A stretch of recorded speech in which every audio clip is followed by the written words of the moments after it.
É muito bom estar na casa do Senhor e por mais uma vez ter a oportunidade de ministrar a palavra dele ao coração da igreja.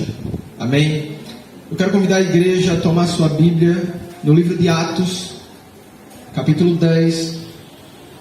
Se você não está com a sua Bíblia, eu peço que você acompanhe a leitura junto com alguém próximo de você.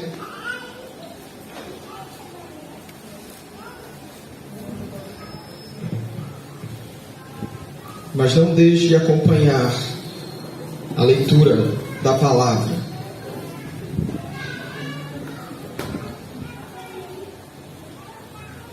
Todos acharam? Amém? Amém. Nós vamos ler todo o capítulo 10 de Atos.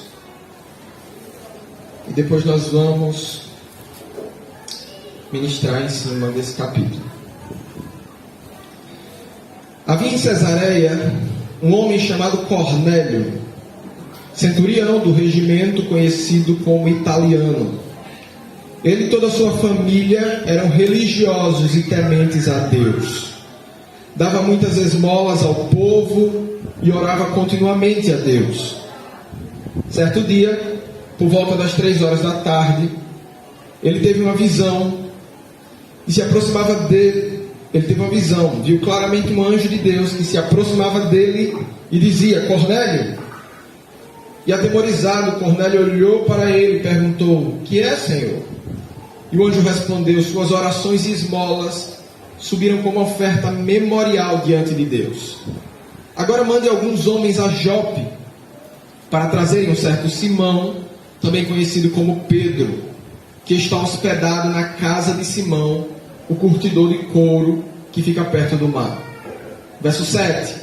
Depois que o anjo que lhe falou se foi, Cornélio chamou 2 dos seus servos e um soldado religioso dentre os seus auxiliares, e contando-lhes tudo o que tinha acontecido, os enviou a Jope.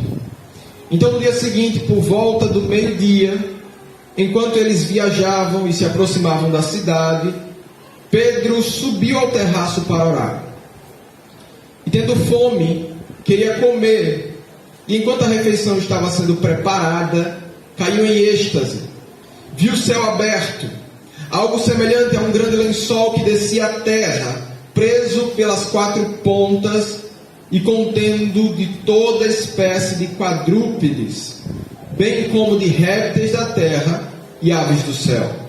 Então uma voz lhe disse: levante-se, Pedro, mate e coma. E Pedro respondeu: de modo nenhum, Senhor. Jamais comi algo impuro, imundo ou imundo.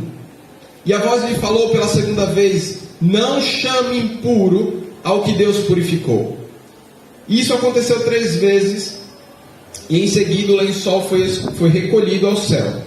Enquanto Pedro estava refletindo no significado daquela visão, os homens enviados por Cornélio descobriram onde era a casa de Simão e chegaram à porta. E chamando, perguntaram se ali estava hospedado Simão, conhecido como Pedro. Enquanto Pedro ainda estava pensando naquela visão, o Espírito lhe disse: Simão, 3 homens estão procurando por você. Portanto, levante-se e desça. Não hesite em ir com eles, pois eu os enviei. Pedro desceu e disse aos homens: eu sou quem vocês estão procurando. Por que motivo vieram? E os homens responderam: viemos da parte do centurião Cornélio. Ele é um homem justo, temente a Deus, respeitado por todo o povo judeu. Um santo anjo lhe disse que o chamasse à sua casa, para que ele ouça o que você tem a dizer. E Pedro os convidou a entrar, os hospedou. Então, no dia seguinte, Pedro partiu com eles, e alguns dos irmãos de Jope o acompanharam. No outro dia chegaram a Cesareia. Cornélio os esperava junto com seus parentes e amigos mais íntimos que havia convidado. E quando Pedro ia entrando na casa, Cornélio dirigiu-se a ele, prostrou-se aos seus pés, adorando. Mas Pedro fez-se levantar, dizendo: levante-se, eu sou homem como você. E conversando com ele, Pedro entrou e encontrou ali reunidas muitas pessoas. E lhes disse: vocês sabem muito bem que é contra a nossa lei um judeu se associar com um gentio, ou até mesmo visitá-lo. Mas Deus me mostrou que eu não deveria chamar impuro ou imundo a homem nenhum. Por isso, quando fui procurado, eu vim sem qualquer objeção. Posso perguntar por que vocês me mandaram buscar? E Cornélio respondeu: há 4 dias eu estava em minha casa orando a esta hora, às 3 da tarde. E de repente apresentou-se diante de mim um homem com roupas resplandecentes que disse: Cornélio, Deus ouviu sua oração, lembrou-se das suas esmolas. Mande buscar em Jope Simão, chamado Pedro. Ele está hospedado na casa de Simão, curtidor de couro, que mora perto do mar. Então assim mandei te buscar imediatamente. E foi bom que tenhas vindo. Agora estamos todos aqui na presença de Deus, para ouvir tudo o que o Senhor te mandou nos dizer. Então Pedro começou a falar: agora percebo verdadeiramente que Deus não trata as pessoas com parcialidade, mas de todas as nações aceita todo aquele que teme a Ele e que faz aquilo que é justo. Vocês conhecem a mensagem enviada por Deus ao povo de Israel, que fala das boas novas de paz por meio de Jesus Cristo, Senhor de todos. Vocês sabem o que aconteceu em toda a Judéia, começando na Galiléia, depois do batismo que João pregou, como Deus ungiu Jesus de Nazaré com o Espírito Santo e poder, e como ele andou por toda parte fazendo bem, curando todos os oprimidos pelo diabo, porque Deus estava com ele. Nós somos testemunhas de tudo o que ele fez na terra, dos judeus e em Jerusalém, onde o mataram, suspendendo no madeiro. E Deus, porém, o ressuscitou no 3º dia e fez que ele fosse visto não por todo o povo, mas por testemunhas que designara de antemão, por nós que comemos e bebemos com ele depois que ressuscitou dos mortos. Ele nos mandou pregar ao povo, testemunhar que foi a ele que Deus constituiu juiz de vivos e de mortos. Todos os profetas dão testemunho dele, de que todo que nele crê recebe o perdão dos pecados mediante o seu nome. E enquanto Pedro ainda estava falando estas palavras, o Espírito Santo desceu sobre todos os que ouviam a mensagem. E os judeus convertidos que vieram junto com Pedro ficaram admirados de que o dom do Espírito Santo fosse derramado até sobre os gentios, pois os ouviam falando em línguas e exaltando a Deus. A seguir Pedro disse: pode alguém negar a água, impedindo que estes sejam batizados? Eles receberam o Espírito Santo como nós. Então ordenou que fossem batizados em nome de Jesus Cristo.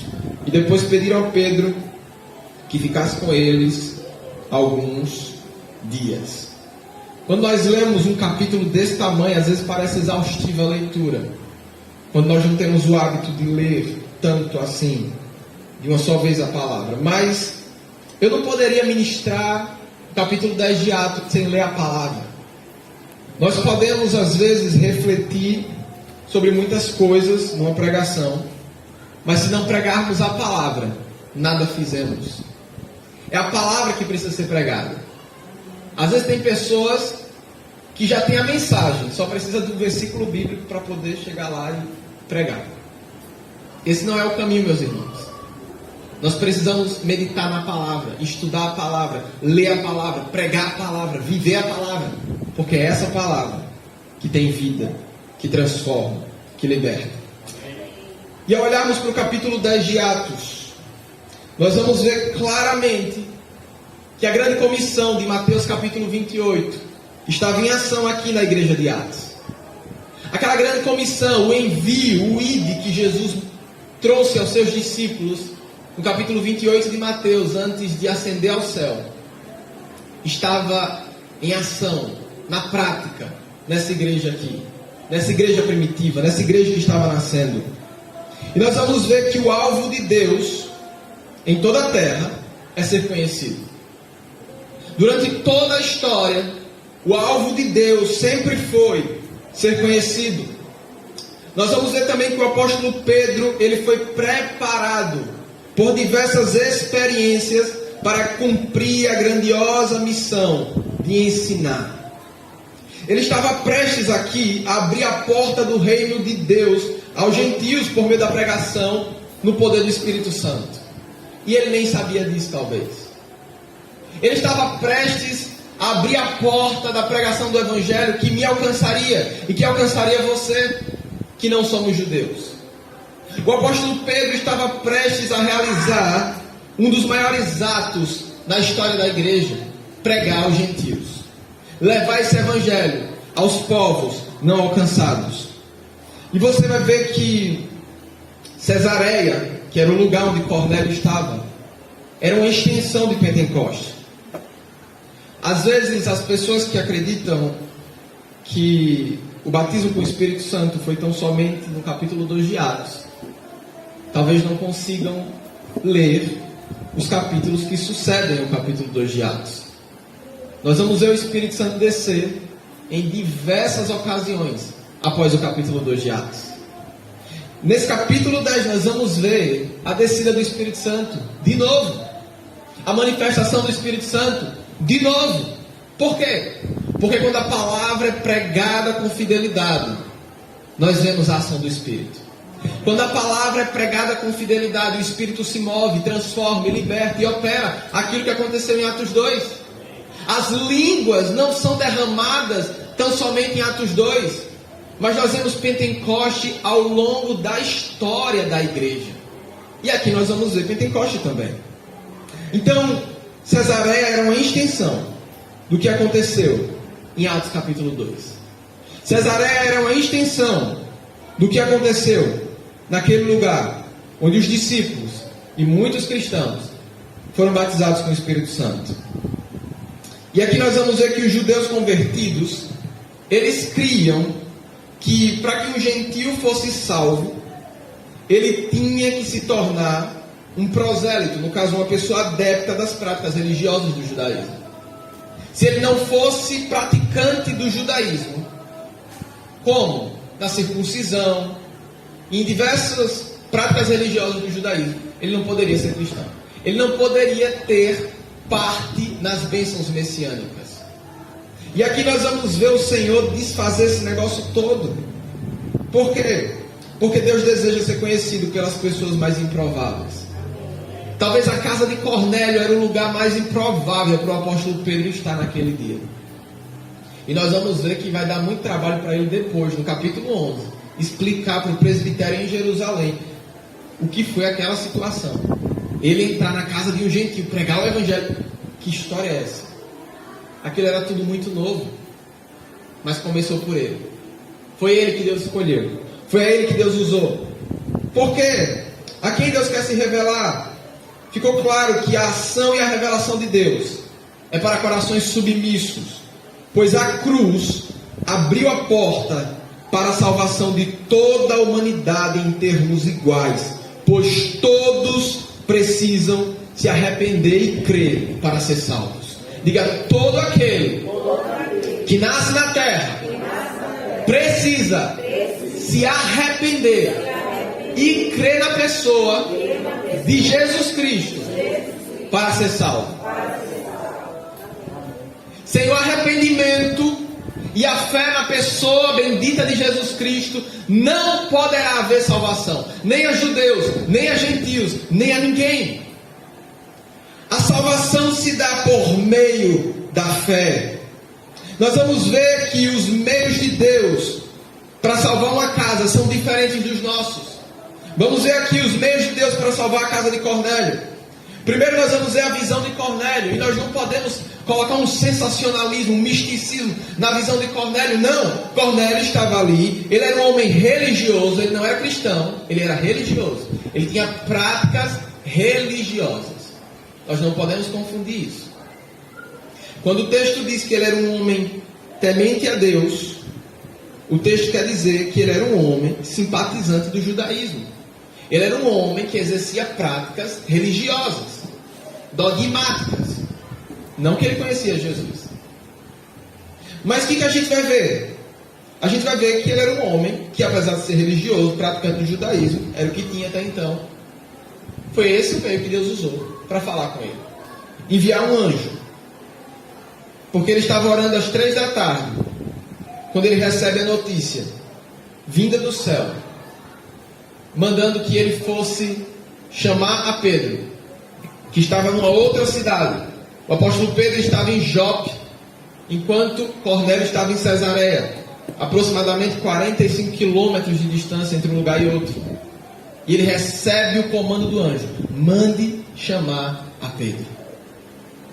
E o Senhor disse exatamente onde Pedro estava: olha, ele vai estar na casa de Simão, que é curtidor de couro, é na rua tal, é no lugar tal. Ele sabia exatamente o que tinha que fazer. E ele, sem mais delongas, envia. Ele era um centurião, então ele tinha pessoas debaixo da sua autoridade. E ele logo envia pessoas para buscar o apóstolo Pedro. E o que a gente vê em seguida, depois desse momento de Cornélio com o anjo, com Deus? Nós vamos ver a visão do apóstolo Pedro. O que também é muito impactante e interessante aqui. É muito importante para a igreja avaliar isso aqui. Nós vamos ver que Deus usou de uma providência específica para o apóstolo Pedro. A sua fome foi o elemento da revelação. Diga: a fome de Pedro.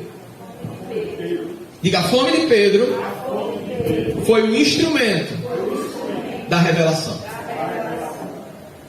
Não havia nada de incomum em ele estar com fome. Ele estava com fome, o apóstolo Pedro. Ele estava na cidade de Jope, tinha pregado o evangelho. Nós vimos ali no capítulo 9, você vai ver a ressurreição da irmã Dorcas. Muitos creram, se converteram. Então ele estava com fome e esperando que a comida fosse preparada. Então ele sobe para o lugar alto da casa onde ele estava hospedado, para esperar que a refeição seja feita, quando o Senhor encontra Pedro por meio de uma visão. E o que significava aquela visão? Veja que era comum que o apóstolo Pedro rejeitasse um alimento impuro, imundo. Até porque se ele comesse daquele alimento, ele estaria sendo desobediente à lei de Deus. Levítico capítulo 11, a respeito do alimento impuro, a respeito de não se alimentar daquilo que é impuro. O Senhor já havia dado ordens acerca disso. Então ele estava tão somente cumprindo a lei, como um bom judeu. Mas nós vamos ver que mesmo o protesto do apóstolo Pedro sendo legítimo e se negando a comer por 3 vezes, o Senhor vai dizer no verso 15: a voz lhe falou pela segunda vez: não chame impuro ao que Deus purificou. A visão do apóstolo Pedro estava até esse ponto, e Deus queria levar o apóstolo Pedro a uma outra dimensão, no entendimento do que Deus é capaz de fazer. O apóstolo Pedro não entendia que Deus estava abrindo seus horizontes quanto à pregação do evangelho. O apóstolo Pedro ainda não entendia que quando o Senhor coloca diante dele naquela visão animais sujos, impuros, imundos, para que ele pudesse matar e comer aqueles animais, o Senhor estava dizendo: não torne impuro mais aquilo que eu purifico, não torne indigno mais aquilo que eu dignifico. Porque o que dignifica o homem e o torna apto para receber o evangelho é o sacrifício perfeito de Cristo Jesus. O que torna o homem capaz de receber essa mensagem e ser salvo é a ação do Espírito Santo no próprio homem. É o poder do Espírito em manifestação no coração do homem, convencendo-o do pecado, da justiça e do juízo. Então nós precisamos entender, ao olhar para essa visão do apóstolo Pedro, que nós temos que ser sensíveis ao Espírito Santo. Nós às vezes queremos limitar a ação do Espírito. Não, Senhor, eu não posso ir ali, porque existe uma lei que me ampara de não ir até ali. Pedro tinha uma lei que o amparava para não comer aqueles animais. Pedro tinha uma lei que o amparava para não sentar à mesa com um gentio, porque ele era judeu. Ele não podia sentar à mesa com um gentio. Ele não podia muito menos ir à casa de um gentio. Como assim visitar um gentio? Ele tinha uma lei que o amparava. Mas Deus estava quebrando os paradigmas no coração do apóstolo Pedro. Deus continua quebrando paradigmas para que a mensagem do evangelho seja propagada às nações da terra. Deus continua quebrando paradigmas para que a mensagem que transforma e que liberta seja pregada no lugar onde você se encontra. Às vezes quando falamos de missão, nós temos a hipocrisia de pensar tão somente nas nações da terra, mas não pensamos no nosso vizinho, nós não pensamos nos nossos parentes que não são crentes, nós não pensamos naqueles que trabalham conosco e que não conhecem o Evangelho e que estão propícios a irem para o inferno. Meu irmão, deixa eu lhe dizer, Deus não vai me cobrar o Haiti, mas Deus vai me cobrar as pessoas que passam por mim diariamente e eu não prego o Evangelho a elas. Deus não vai me cobrar a Índia, porque Ele não me mandou para lá. Mas Deus vai me cobrar aqueles a quem eu tive a oportunidade de conhecer e não evangelizei, e não discipulei, e não consolidei, e não cumpri a missão. Nós não podemos ser hipócritas quanto a missões. Nós temos sim que orar, que investir, que pagar o preço, mas nós temos que ir.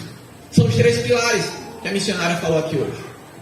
Não adianta você abençoar com o seu dinheiro. Não adianta meramente você orar e calar a boca na hora de pregar o Evangelho. O apóstolo Pedro estava talvez se negando a pregar o Evangelho a pessoas que ele achava indignas de receberem o Evangelho, porque eram gentios. E nós vemos essa mesma situação em Gálatas. Quando ele está com os gentios, quando chegam os judeus, ele se aparta. E o apóstolo Paulo vai trazer uma exortação a ele ali. Porque o sangue de Jesus une o judeu e o gentio, o rico e o pobre, o livre e o escravo, o homem, a mulher. Não há mais diferença, separação, distinção depois do sangue de Jesus.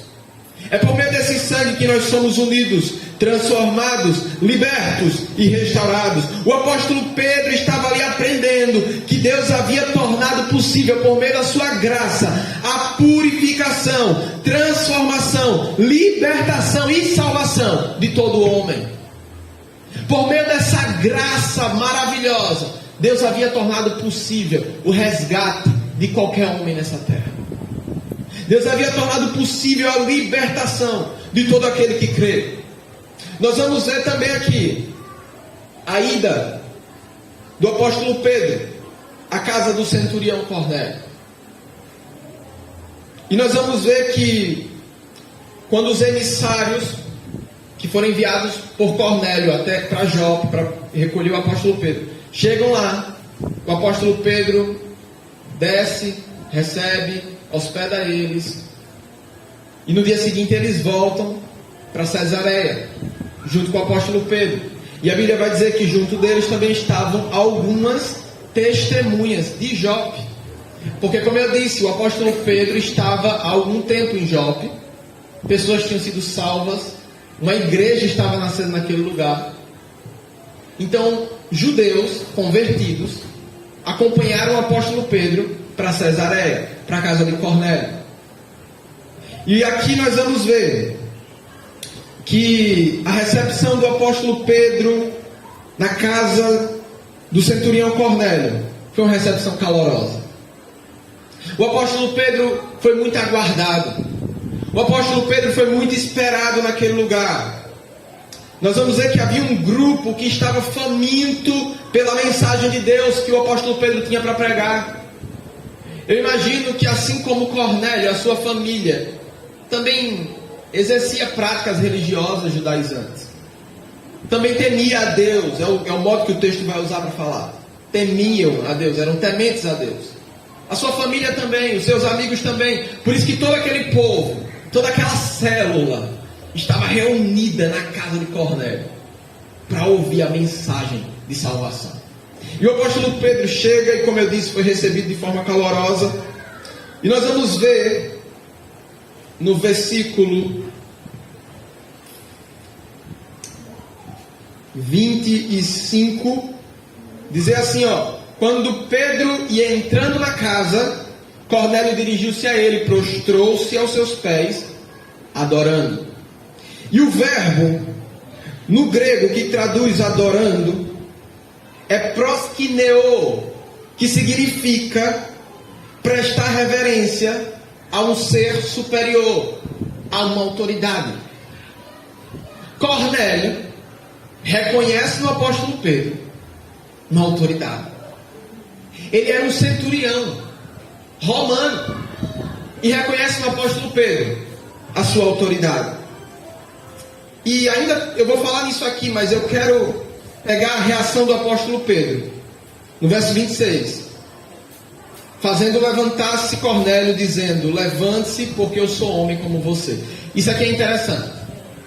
Às vezes, nós somos levados pelo entusiasmo no cumprimento da missão. Não, eu não vou abrir uma célula porque as pessoas são difíceis de ir. Não, eu não vou pregar o evangelho ali porque as pessoas não dão muito ouvido. O que eu quero dizer com isso? Que às vezes nós queremos cumprir a missão da maneira que nos é favorável. O apóstolo Pedro estava diante de uma situação onde um centurião estava de joelho diante dele, adorando.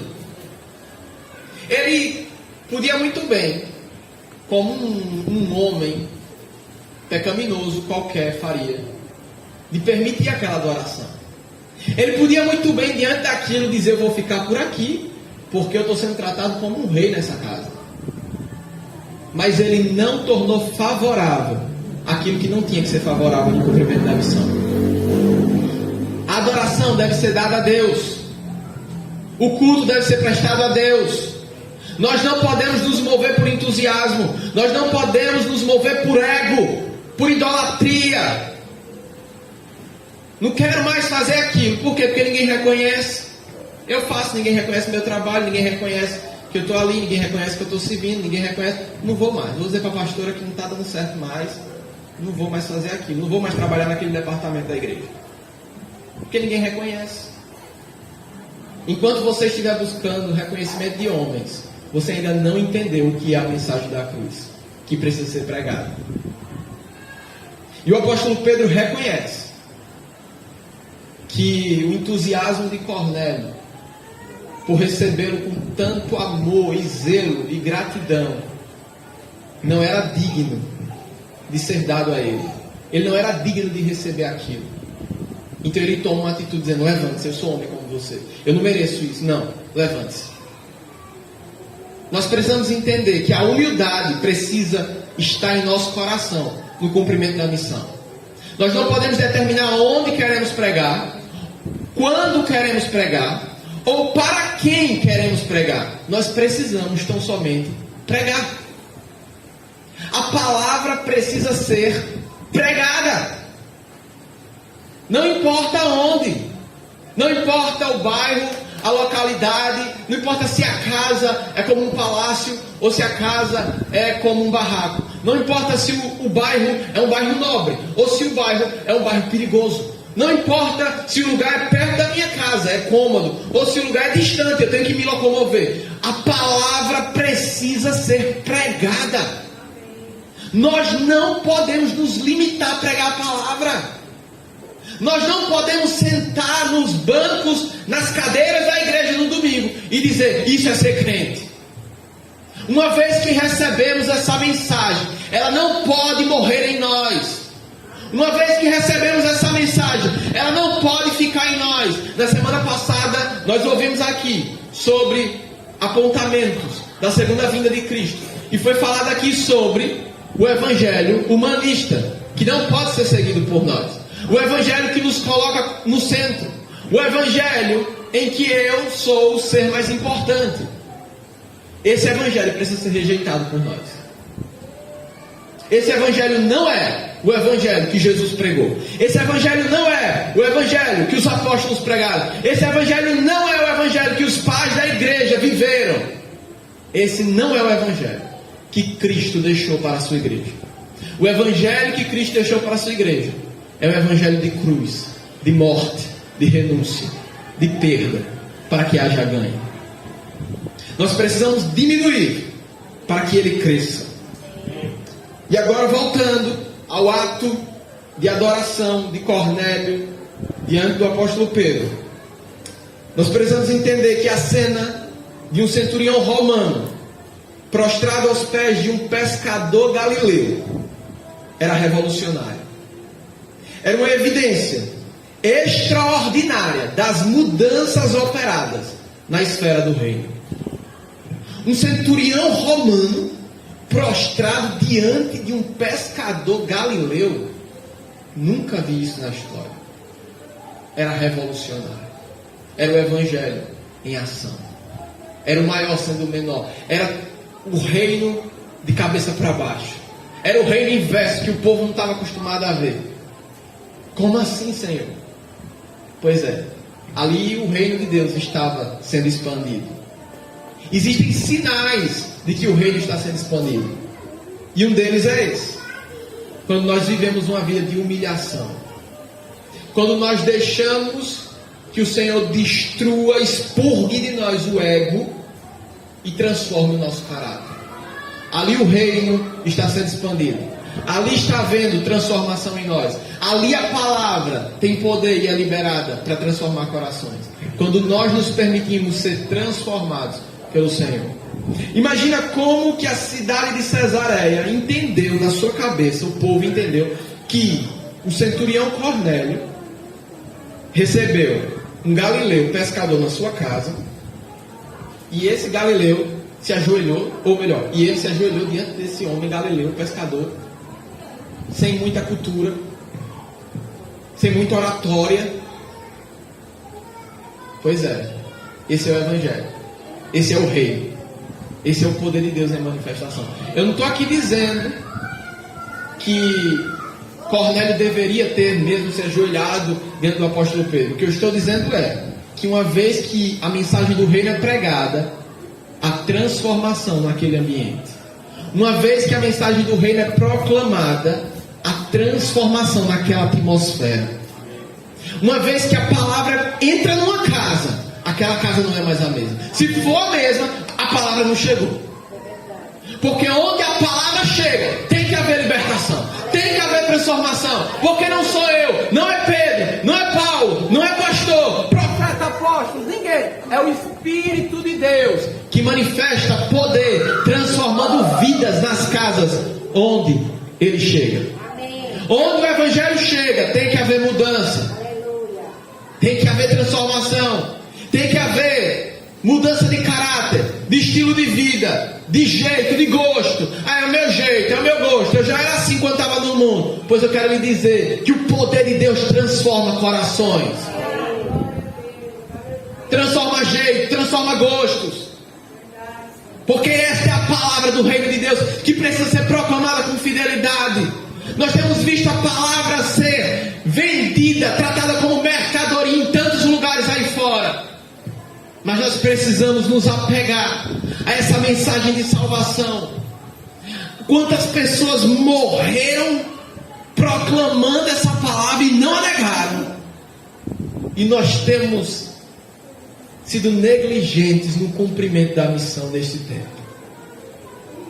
Quantas pessoas não tiveram amor à sua própria vida quando tiveram que escolher entre continuar pregando esse Jesus morto e ressuscitado ou calar a boca?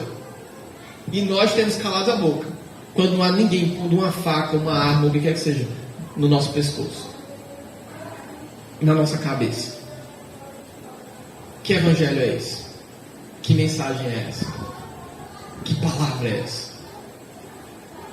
E vamos continuar, porque o texto não acabou.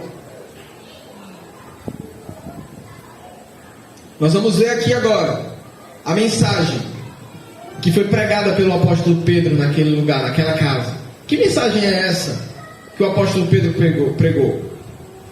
Primeiro você vai ver que ele reconheceu o agir de Deus em meio aos gentios. Veja o versículo 34 e 35 que vai dizer: então Pedro começou a falar: agora eu percebo verdadeiramente que Deus não trata as pessoas com parcialidade, no caso, que Deus não faz exceção de pessoas, mas de todas as nações aceita todo aquele que o teme e faz o que é justo. Primeiro ponto, na pregação de Pedro, ele reconhece o agir de Deus em meio aos gentios.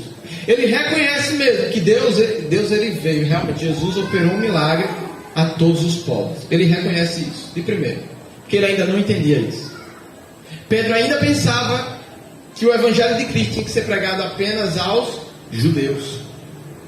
E a partir daquele momento é destravado no seu entendimento a consciência de para quem Cristo morreu, para quem o evangelho de Cristo deveria ser pregado. Segundo ponto, na pregação de Pedro, nós vamos ver. Ele falou a respeito do testemunho que os profetas deram acerca de Jesus. Por que ele foi falar nos profetas, se ele estava falando a gentios? Porque aquele povo era um povo que exercia práticas religiosas judaicas. Logo, era um povo que conhecia a lei. Era um povo que sabia quem foram os profetas, quem foi Moisés. Um povo que conhecia a lei e os profetas. Então, ele vai ratificar que os profetas do Antigo Testamento estavam falando de Jesus. Eles estavam anunciando Jesus. Eles estavam pregando sobre Jesus. Eles estavam profetizando a sombra daquilo que viria, que era Cristo. E nós vamos ver ainda que mesmo falando sobre os profetas, a ênfase do apóstolo Pedro a ênfase da sua pregação estava no Cristo que morreu e ressuscitou dentre os mortos. Veja, o verso 37, 38 vai dizer: sabem o que aconteceu em toda a Judéia. Ele está falando para aquele povo. Vocês sabem o que aconteceu em toda a Judéia, começando na Galileia, depois do batismo que João pregou, como Deus ungiu Jesus de Nazaré. Ungiu com o quê? Com o Espírito Santo e poder. É nessa unção que a igreja precisa caminhar, na unção do Espírito e no poder do Espírito.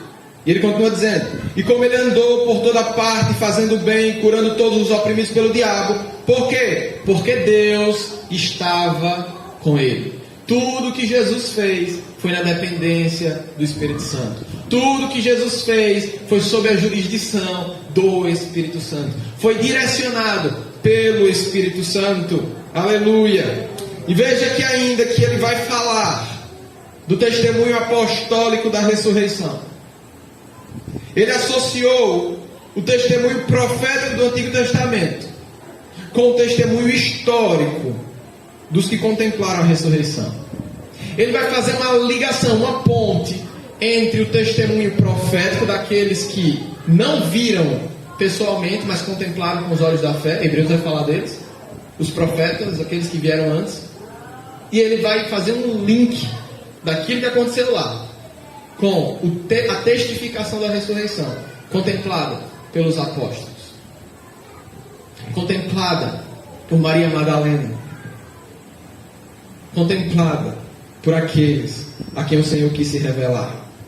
E por último, na pregação do apóstolo Pedro, nós vamos ver que o selo da obra foi o derramado do Espírito Santo naquele lugar.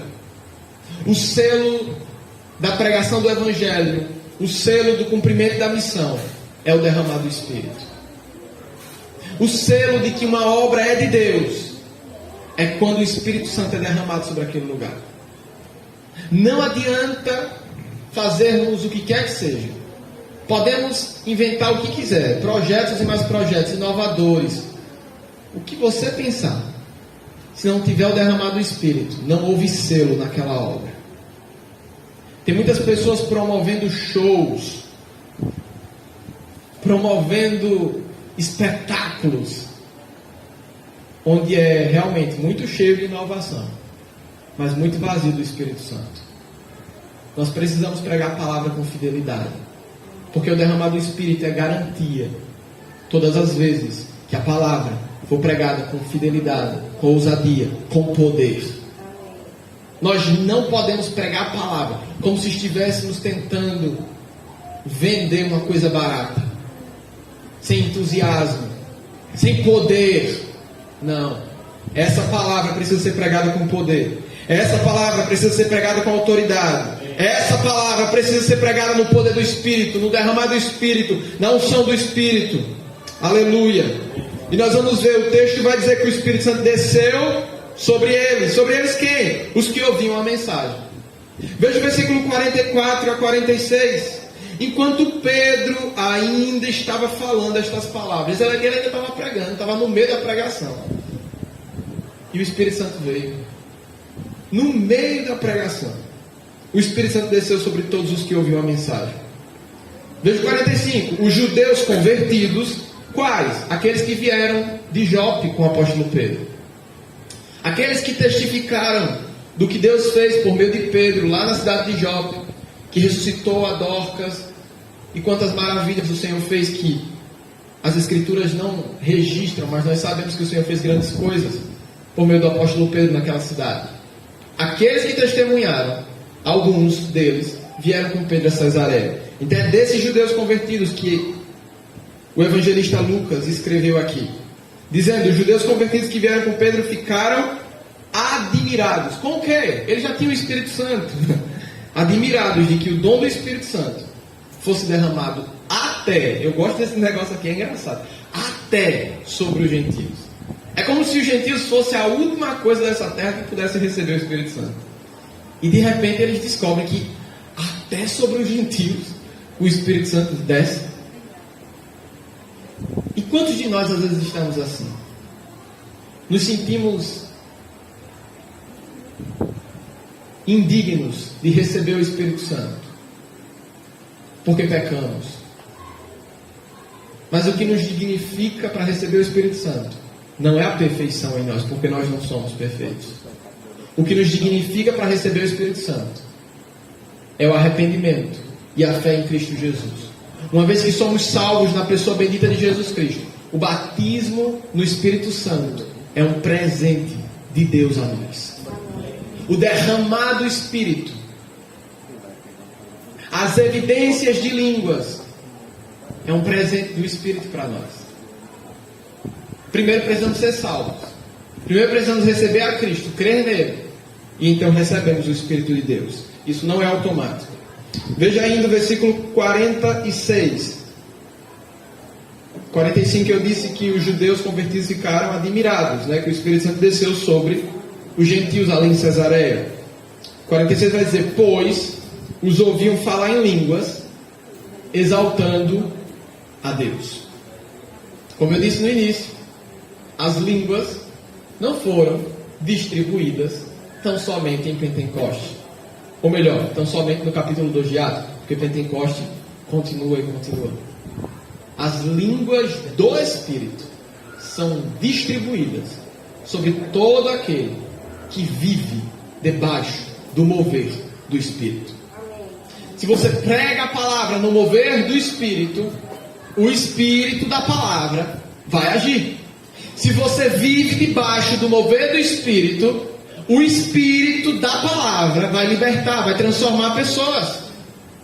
Se você prega a palavra no seu trabalho, na sua célula, em meio à sua família, no poder do Espírito, esse Espírito vai se apresentar ao povo que está recebendo essa mensagem ali.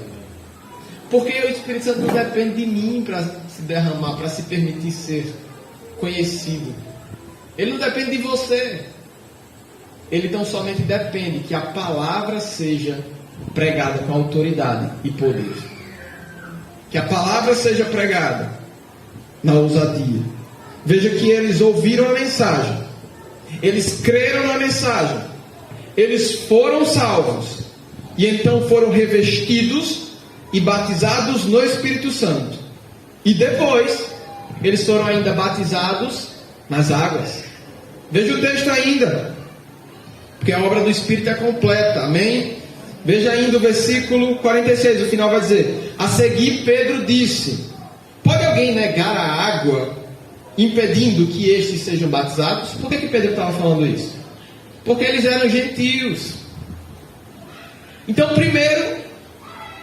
primeiro paradigma que é quebrado: o apóstolo Pedro, sendo judeu, entra na casa de um gentio. Aí depois a palavra é pregada no gentio. Aí depois um gentio é salvo. Aí o gentio é batizado no Espírito Santo. Aí o apóstolo Pedro está ainda perguntando: alguém aqui se nega que estes possam também ser batizados nas águas, uma vez que receberam eles o Espírito Santo? Receberam o Espírito Santo. Ninguém podia negar que o Espírito Santo tinha sido derramado sobre eles. Eles receberam as evidências. Eles receberam o poder. Ninguém podia dizer: olha, não aconteceu esse evento aqui, vamos nos fechar. Não, queridos, a palavra foi pregada, o Espírito Santo foi derramado, havia unção, havia poder naquele lugar. E nós vamos ver que então o apóstolo Pedro ordenou, como apóstolo, que fossem batizados em nome de Jesus Cristo. E depois pediram a Pedro que ficasse com eles ainda alguns dias, para consolidar a obra. Nós precisamos entender no cumprimento da missão, que missão não é tão somente evangelizar, isso é um passo da missão. Quando as pessoas são salvas, nós precisamos discipular as pessoas, cuidar das pessoas, consolidar. Você não vai ver o apóstolo Paulo chegar a um lugar, pregar a palavra, haver salvação e ele dizer, tá bom, tchau, e vai embora. Não, não é assim. Por quê? Porque senão logo vem o devorador e rouba a semente. Parábola do semeador, é só lembrar. Vem Satanás e rouba a semente dos corações. Por quê? Porque não criou raízes. Então as pessoas precisam ser discipuladas, consolidadas, cuidadas, para que a palavra finque raízes em seus corações. Para que Deus transforme uma cidade, nós precisamos pregar no poder do Espírito. Para que Deus transforme uma casa, nós precisamos pregar na unção do Espírito. Nós podemos entrar e sair de tantas casas, se não pregarmos do poder do Espírito, nós estamos sendo religiosos. Nós estamos tão somente falando daquilo que, bom, Jesus disse que tem que pregar, né? Então eu vou pregar. Mas como eu disse, como se estivéssemos tentando vender uma coisa barata, sem entusiasmo, sem... Não, essa é a palavra de Deus. Tem que ser pregada com empoderamento na fala, empoderamento na posição. Essa palavra tem que ser pregada com poder, com ousadia, com intrepidez, na unção do Espírito. E nós vamos ver que diante da obra do Espírito Santo, resta-me tão somente submeter-me a Ele. Foi o que vimos aqui. O Espírito Santo já havia batizado, restava tão somente batizá-los nas águas. O Espírito Santo já tinha feito a obra ali. Tão somente restava reconhecer que eles precisavam, que eles podiam ser batizados. E a repercussão da decisão do apóstolo Pedro de ir a Cesareia, de entrar naquela casa, de pregar o Evangelho, é repercutida, é sentida em todo o mundo até hoje. Como eu disse no início, é por causa daquela ocasião que nós estamos aqui também. Porque eu não sou judeu, e eu acho que ninguém aqui também é. Então nós somos gentios, assim como Cornélio e toda a sua casa. E a palavra chegou a nós. Aleluia. E o poder do Espírito chegou a nós. E a revelação profética chegou a nós. E a visão celestial chegou a nós. Amém. E cabe-nos tão somente pregar essa mesma palavra com sinais que se seguem. Pregar na autoridade e no poder do Espírito. Amém? Amém? Se pregarmos a palavra na unção, no poder, na autoridade do Espírito, veremos resultados permanentes. Amém. Permanentes. Eu tenho certeza que se aqueles homens tivessem pregado do jeito como muitos de nós temos pregado a palavra hoje, ela não tinha chegado talvez a muitos lugares. Mas era por causa da ousadia, era por causa da intrepidez, era por causa da unção do Espírito que essa palavra chegou tão longe. Então, se fizermos isso hoje, alcançaremos o estado de Sergipe. Se fizermos isto hoje, o Zoe de Deus vai entrar em manifestação velozmente no estado de Sergipe. Então, use de autoridade para pregar a palavra, para falar aquilo que Deus te mandar falar, porque o resto Ele se encarregará de fazer. Amém? Você pode ficar de pé no seu lugar. Quero convidar a pastora Cláudia para orar diante dessa palavra, que o Espírito Santo continue a ministrar o seu coração durante essa semana. Amém. Vamos orar, queridos? Quantos nessa noite estão aqui impactados por essa palavra, pela necessidade de pregarmos o Evangelho puro, simples e verdadeiro? Amém? Se você está aqui nessa noite e você ainda não deu um passo, uma decisão pessoal por Jesus, nós queremos convidar você nessa noite a optar pela maior transformação que alguém pode viver em sua vida, que é a transformação de receber Jesus como Senhor e Salvador pessoal. Se você está aqui nessa noite e você ainda não viveu essa experiência com Jesus, nós queremos convidar você, aonde você está, levante uma das suas mãos, nós queremos orar por você. Onde está a primeira pessoa que nessa noite diz sim a Jesus? Onde está aquela pessoa que diz assim, eu preciso desse evangelho que é poder de Deus para a salvação da minha vida, para a libertação da minha vida? Levante uma das suas mãos aonde você estiver, porque nós queremos orar por você. Hoje é uma noite de salvação nesse lugar. Onde está a primeira pessoa que nessa noite vai dizer, eu renuncio ao pecado, eu renuncio às trevas, eu renuncio ao diabo, eu renuncio ao mundo e eu me abro para Jesus nessa noite? Onde está a primeira pessoa? Nós queremos orar por você. Marcos, hoje é a noite que Deus está lhe dando a oportunidade de você sair das trevas e vir para a luz.